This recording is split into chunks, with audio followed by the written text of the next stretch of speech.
débattant des enjeux de société. En direct à LCN.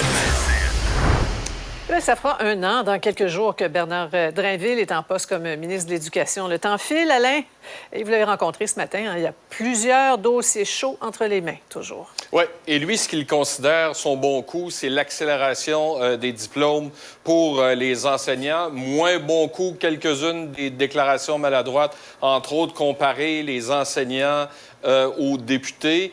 Il s'intrigue et s'interroge et se questionne sur la violence dans les écoles. Mais vous avez vu aujourd'hui plusieurs professeurs, des parents, qui ont été très stressés avec le confinement à l'école Laurando à Longueuil. Mais on a vu des images apparaître de gens qui étaient agressés par d'autres jeunes. Ça le préoccupe. On écoute.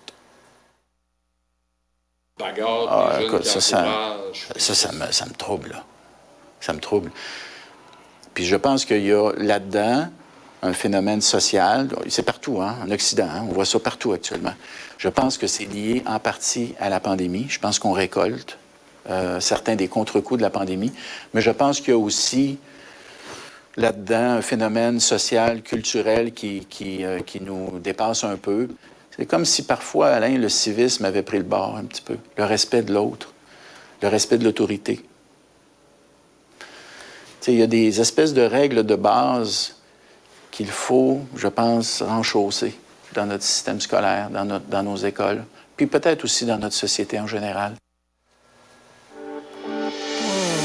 Beaucoup de matière intéressante là-dedans pour enchaîner avec notre joute des analyses. Bonsoir à vous trois. Bonsoir, Sophie. Bonsoir. Alors, disons que l'actualité se colle très bien au propos du ministre et vice-versa. Un autre traumatisme dans une école, un canulaire, heureusement, mais dans le contexte de ce qui se passe au Proche-Orient, on comprend que tout le monde est sur les dents, là, Paul.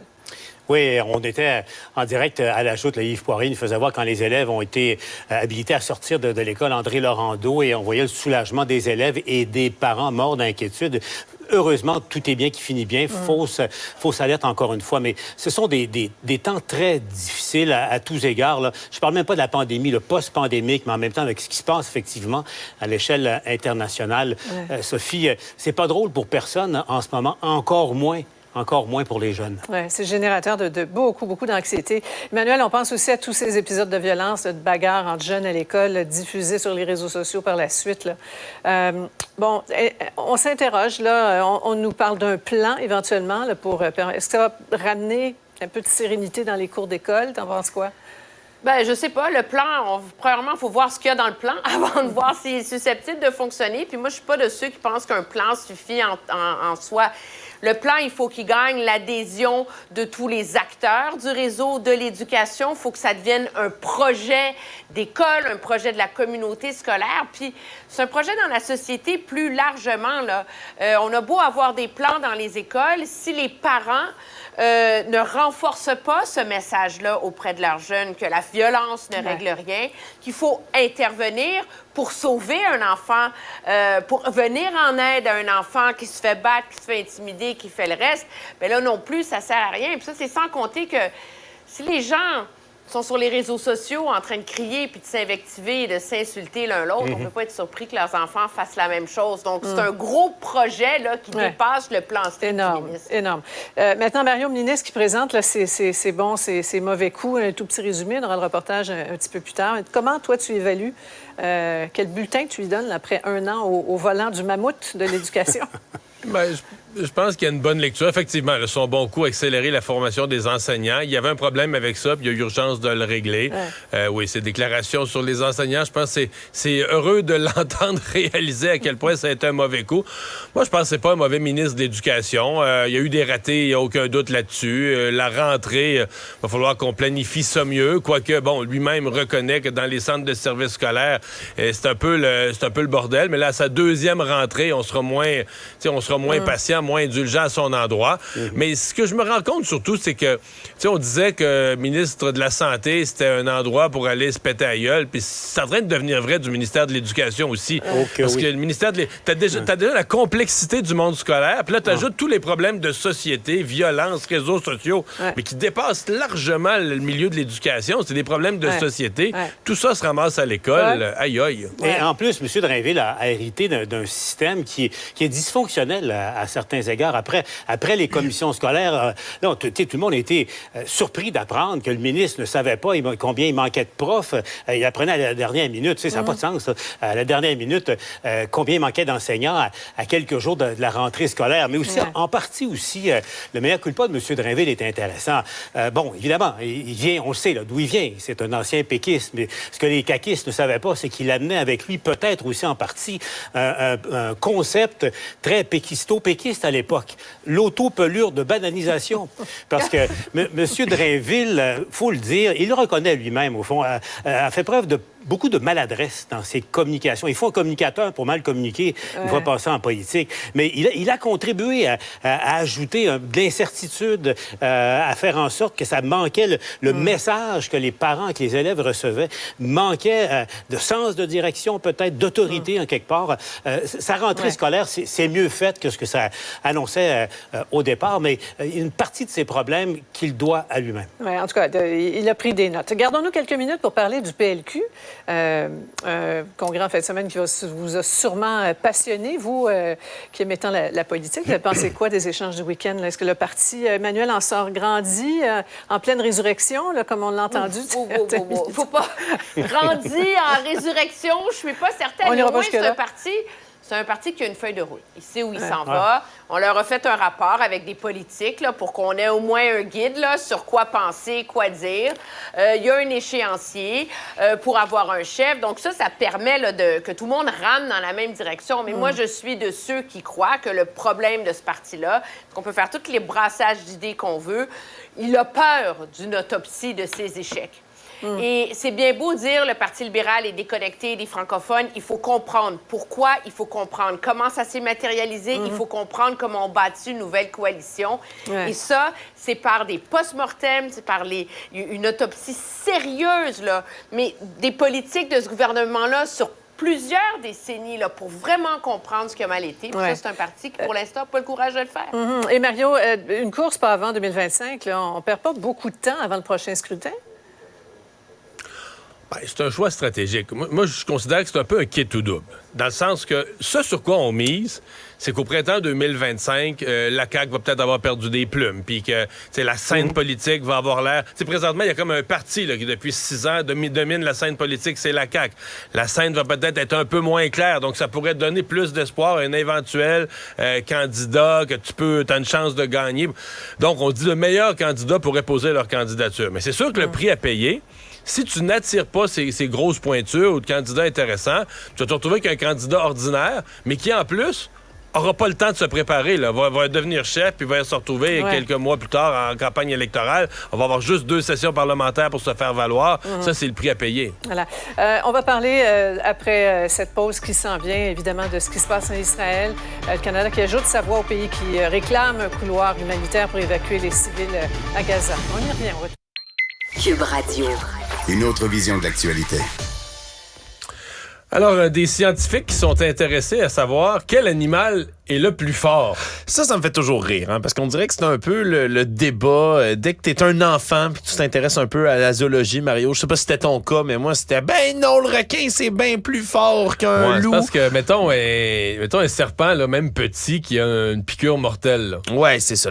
Il devient fort contre des bites beaucoup plus grosses. Là. Ben voilà. Puis là, après ça, t'en as qui volent, t'en as qui nagent, t'en as qui courent. Comment tu fais pour départager tout ça?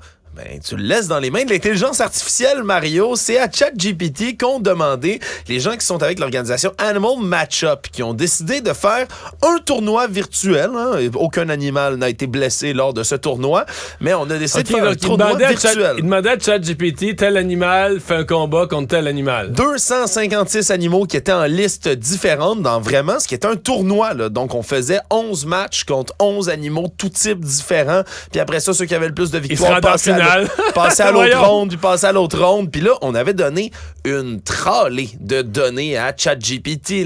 Donc, la taille, le poids, la force, l'intelligence, la vitesse des animaux en question, capacité offensive, capacité défensive qui ont été prises en place, donc prise à compte pour ce tournoi-là, Mario. Qui s'est retrouvé en grande finale? Ben, en grande finale, à la fin, ben, on retrouve un top 10, Mario, des animaux les plus forts selon l'intelligence artificielle. 10e position, le casoar, Mario. Le casoar. C'est un oiseau, ça, non? C'est un des oiseaux les plus dangereux au monde. C'est comme ça qu'on le connaît. Ça ressemble un peu à une autruche ou à un émeu. C'est un énorme oiseau là, d'1,80 m de haut qui a, semble-t-il, 2 de ses griffes sur ses pattes qui mesurent 10 cm de long. J'ai appris ça aujourd'hui.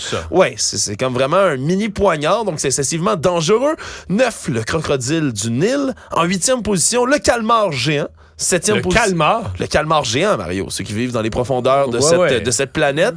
Gigantesque calmar. Il semble qu'il est mou. Il est mou, mais il est géant aussi. Ça peut venir aider. 7e position, l'ours polaire, quand même. Oui, ça, je le crois. Le plus gros ours de la planète. En 6e position, le requin-tigre, connu pour sa férocité. En 5e position, le léopard, la vitesse, encore une fois, qui peut avoir un impact.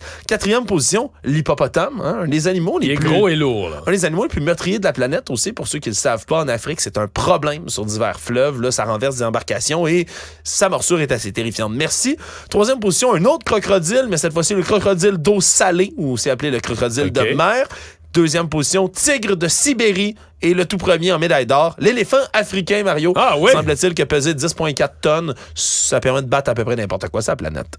Donc la finale s'est faite, dans le fond, entre le premier, c'est l'éléphant africain puis le tigre de Sibérie. Exactement, qui ont fini par s'affronter. Et l'éléphant africain, selon l'intelligence artificielle, l'a emporté. Merci, Alex.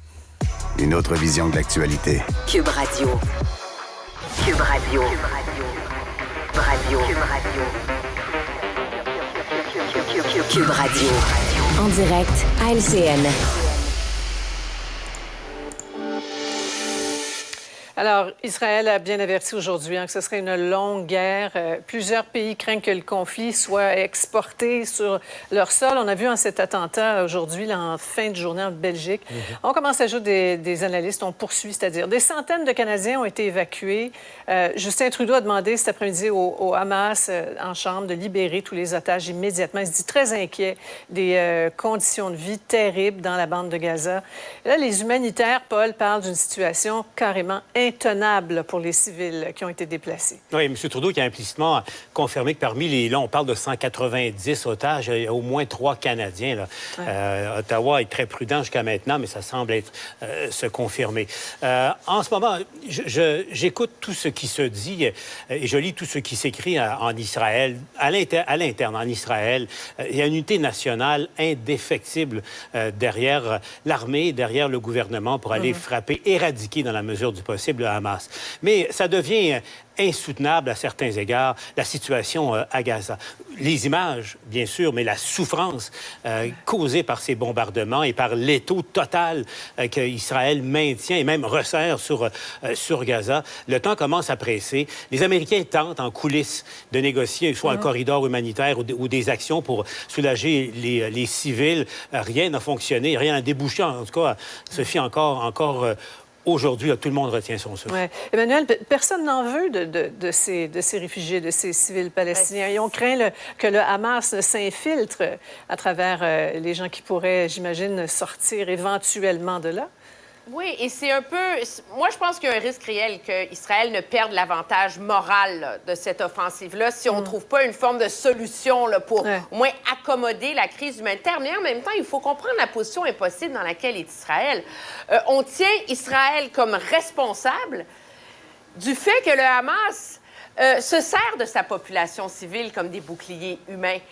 Du fait que le Hamas cache ses quartiers généraux, ses bureaux, ses manufactures d'armes sous des hôpitaux, des écoles, du fait que toute la ville là-bas est structurée pour que soit le Hamas est intouchable, si on veut protéger les civils, ou on sacrifie les civils pour atteindre le Hamas. Et je pense que c'est tragique comme situation, mais il ne faut pas perdre de vue que cette responsabilité-là repose sur les épaules du Hamas et que, à cause de son pouvoir dans la société, c'est la raison pour laquelle les autres pays sont très prudents aussi avant d'accueillir des réfugiés palestiniens. Ouais. En tout cas, Mario, il y a tout un ballet diplomatique là, qui est en cours. Là. On lit les dépêches un petit peu partout. Bon, les Américains, bien sûr. Est-ce que Biden s'en va là-bas? Le Canada, l'Allemagne, la France.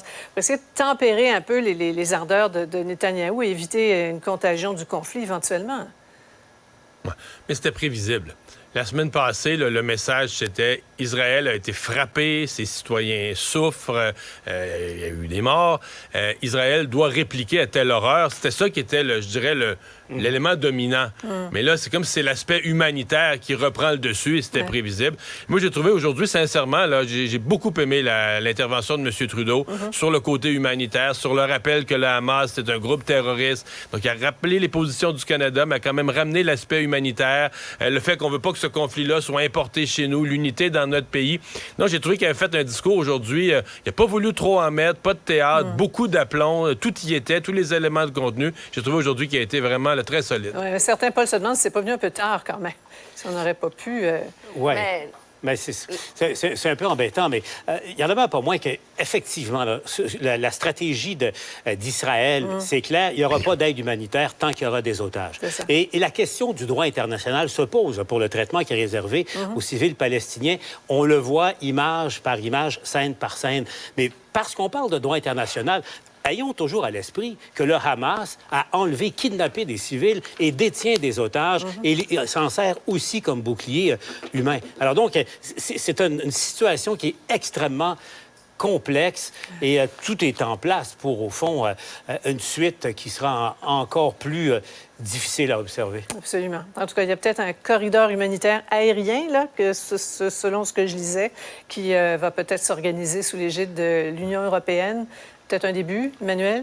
Dernière seconde. C'est essentiel. Je veux dire, il y a une limite à priver les civils d'aide, de ressources, d'eau. Et je pense qu'Israël n'a pas le choix, à un moment donné, que de consentir à ce qu'un minimum d'aide rentre pour sauver des vies. C'est la seule façon pour Israël de sauver la face là-dedans. Voilà. Merci à vous trois. On se retrouve demain.